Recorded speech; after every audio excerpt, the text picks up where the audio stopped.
C'est terminé, le Paris Saint-Germain est éliminé officiellement de la Ligue des Champions. Le PSG s'incline ce soir à l'Allianz Arena face au Bayern de Munich. Après beaucoup d'occasions ratées, surtout en première mi-temps, les occasions de Sergio Ramos, de Vitinha, le Paris Saint-Germain n'a pas su inverser la tendance.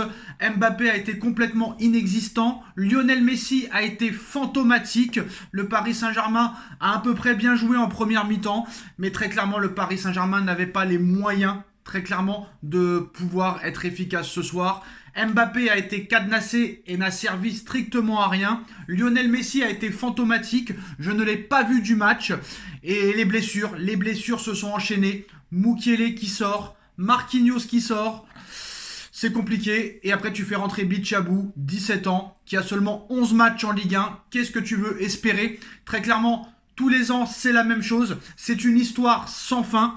Tous les ans à la même date. À l'époque, pour ceux qui sont supporters depuis très longtemps, il y avait la crise de novembre au Paris Saint-Germain, à l'époque de Canal+, à l'époque de Colonie Capital. Pendant plusieurs décennies, Paris avait toujours des mauvais résultats au mois de novembre. Et bien maintenant, depuis que les Qataris ont racheté le Paris Saint-Germain, et ben c'est la crise du mois de mars, c'est la crise du mois de février. Et là, très clairement, et ben on va redire la même chose de toutes les années précédentes à la même date. Ce qu'on a dit en 2018, en 2019, en 2020, en 2021, en 2022, en 2017, on va redire la même chose. Déjà, le premier point, les premiers fautifs de ce fiasco s'appellent Monsieur Nasser Al-Khelaifi, Monsieur Luis Campos et après Monsieur Galtier dans l'ordre. Parce que très clairement, les premiers responsables sont les propriétaires du Paris Saint-Germain qui ont mis en place ces mecs-là à leurs postes respectifs. Très clairement. C'est toujours comme ça que ça se passe dans un club de football. Les premiers responsables sont ceux qui ont mis en place ces incompétents. En tant que coach, en tant que conseiller sportif et en tant que président. Nasser Al-Khelaifi, ça fait depuis des années qu'on dit qu'il doit partir. Mais il ne partira jamais. Parce que c'est la petite femme au prince du Qatar. Donc toute sa vie, Nasser Al-Khelaifi restera au Paris Saint-Germain. On a pris un conseiller sportif. Qui s'appelle Monsieur Luis Campos, qui est déjà en poste dans un autre club. Comment tu peux être concentré sur un club et en même temps sur un autre? Ce n'est pas possible. Moi, faut m'expliquer quelque chose, Monsieur Campos. Faut m'expliquer quelque chose, Monsieur Galtier. Il faut m'expliquer quelque chose, Monsieur Nasser Al-Khelaifi. Vous avez raté, soi-disant, votre mercato l'été dernier. Et ça s'est révélé vrai. Le 1er septembre 2022, vous venez pleurer devant les médias en expliquant que lors de ce mercato d'été, vous n'avez pas eu un mercato satisfaisant à 100% parce que Skriniar, défenseur central, et un numéro 9 n'étaient pas venus. Mais vous avez quand même su gérer pendant la première partie de saison, vous êtes sorti invaincu. Mais vous vous êtes plaint. Et vous avez eu une chance au mercato hivernal. Vous avez eu 31 jours pour recruter au minimum un défenseur central et un attaquant. Monsieur Nasser Al-Khelaifi qui nous dit avant le mercato hivernal, non, on ne veut pas recruter de joueurs, l'équipe est très bien comme ça, ce n'est pas notre volonté de recruter.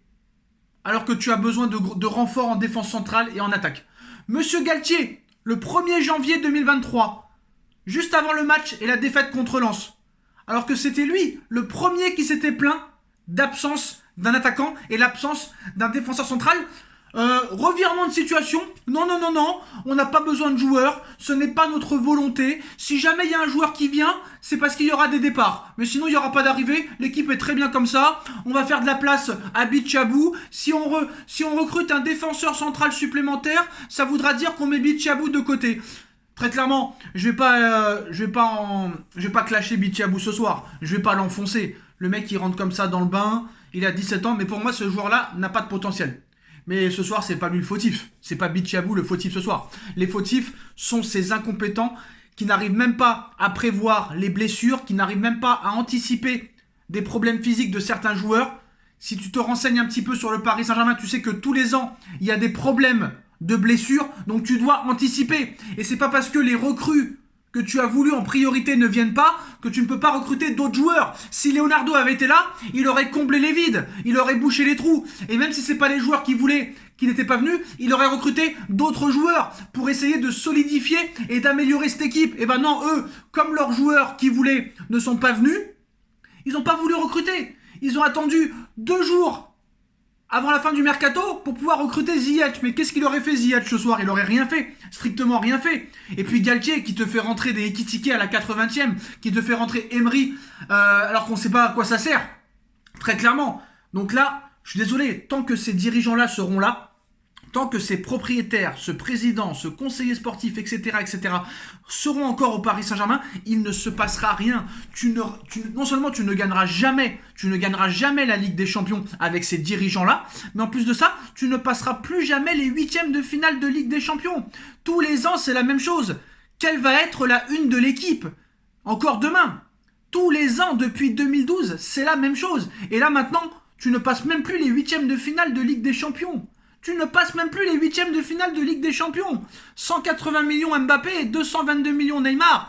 Soi-disant Marco Verratti. Marco Verratti, le meilleur milieu de terrain du monde. On a le meilleur milieu de terrain du monde. Il a été fantomatique ce soir. Il a été nullissime. Mais t'inquiète pas, je sais juger tout le monde. Mbappé ce soir, cadenassé, fantomatique, il a servi à rien. Très clairement, Messi, c'est terminé. Il faut que Messi s'en aille. Bravo pour ta carrière. Respect pour ta carrière. Tu es sans doute le plus grand joueur de tous les temps, de l'histoire du football. Mais maintenant, l'histoire avec le Paris Saint-Germain doit s'arrêter là. Si très clairement, ils prolongent Messi l'été prochain, ça veut dire qu'ils ont perdu toute perspective de football. Ramos doit partir. Ramos doit partir. Messi doit partir. Neymar doit être vendu. Ou sinon rupture de contrat. Marco Verratti doit partir. Marco Verratti ne sert strictement plus à rien. Marco Verratti n'a jamais été décisif avec le Paris Saint-Germain. Il n'y a jamais Marco Verratti a permis au Paris Saint-Germain de passer un cap. Ça fait plus de 11 ans qu'il est là. Il ne sert strictement à rien. Marquinhos ne doit pas être prolongé. Si Marquinhos est prolongé, c'est une honte totale. Et là, très clairement, pour moi, c'est la fin du projet. Très clairement, on s'est foutu de notre gueule depuis des années. Et ce sera tous les ans la même chose. Tous les ans la même chose. Et peut-être que l'interdiction de recruter à cause du fair play financier va peut-être pouvoir te permettre de repartir sur une feuille blanche, de repartir avec des jeunes. Moi, je suis désolé, monsieur Galtier, on va me dire c'est pas de sa faute. Mais qui c'est qui fait rentrer Hugo Ekitike à la 82e? Qui c'est qui fait rentrer Hugo Ekitike à la 82e? 40 millions d'euros, Ekitike. 40 millions d'euros.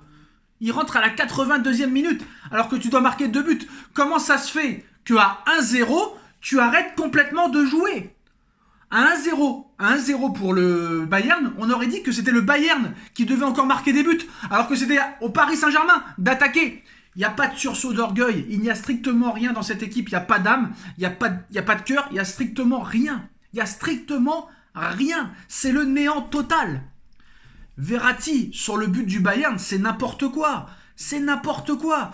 Ce mec-là ne sert plus à rien. Au moins avant, il avait certaines qualités qui pouvaient apporter quelque chose offensivement. Marco Verratti, c'est terminé. Il est le néant total. Mais comme c'est le chouchou des Qataris, mais voilà, très clairement, c'est terminé. Et qu'est-ce qu'on va dire encore? Qu'est-ce qu'on va dire encore? Il faut virer Galtier, il faut virer Campos, et ils vont partir pour après encore prendre plus mauvais qu'eux. Personne ne va vouloir venir. Parce que ce club-là, tu ne peux rien faire. Tu ne peux pas travailler dans ce club. Tu es managé. Tu es sous propriété de dictateurs. De dictateurs qui te disent quoi faire, qui te disent quelle équipe mettre, qui te disent qui recruter. Ces mecs-là ne comprennent strictement rien au football. Strictement rien au football. Et le Bayern, je suis désolé de le dire. D'ailleurs, Danilo dit comme moi après le match. Le Bayern, sur les 2 matchs, a été plus fort. Nous, on a eu des occasions. En première mi-temps, on a fait des erreurs. Mais voilà, je suis désolé, c'est mérité. La qualification du Bayern est méritée. Le Bayern a prouvé que c'était une grande équipe. Voilà. Le Bayern nous offre des cadeaux, on est incapable de marquer. Nous, on leur offre des cadeaux, ils marquent direct. Et surtout, faut parler de Choupo-Moting, faut parler de Kingsley Coman, faut parler de tous ces jeunes qu'on a jetés à coups de pied dans le cul pour une misère. Nkunku, 15 millions d'euros, c'est peut-être le meilleur joueur du championnat allemand. Dans les 15 premiers du Ballon d'Or. Diaby, 15 millions, l'un des meilleurs joueurs du Bayer Leverkusen. On s'est foutu de la gueule de Choupo-Moting pendant 2 ans. Et maintenant, Choupo-Moting est l'attaquant vedette L'attaquant vedette du Bayern de Munich, alors qu'on l'a jeté comme une merde et on s'est moqué de lui pendant 2 ans. C'est Choupo-Moting, ancien joueur du Paris Saint-Germain, qui te crucifie et qui t'élimine ce soir. Au match aller, c'est Kingsley Coman, le buteur, ancien joueur du Paris Saint-Germain. En finale de Ligue des Champions, c'est Kingsley Coman qui marque, encore ancien joueur du Paris Saint-Germain. Tous les ans, c'est la même chose. Et en plus de ça, ceux qui t'éliminent sont des anciens joueurs du Paris Saint-Germain. C'est ça qui s'appelle le karma. Mais quelle incompétence, ces dirigeants, quelle incompétence. Et le Bayern, surtout, est une équipe très physique, qui gagne beaucoup de duels. Et maintenant, on va nous sortir des fakes, comme quoi Mbappé était blessé pendant tout le match. Alors quand Mbappé est mauvais, c'est toujours parce qu'il est blessé.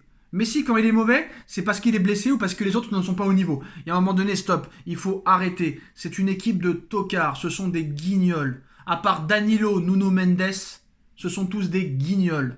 Des guignols. Donnarumma, il fait 3,20 m. Il sait pas faire une relance. Il sait pas faire une sortie correcte. Il n'a aucun jeu aérien.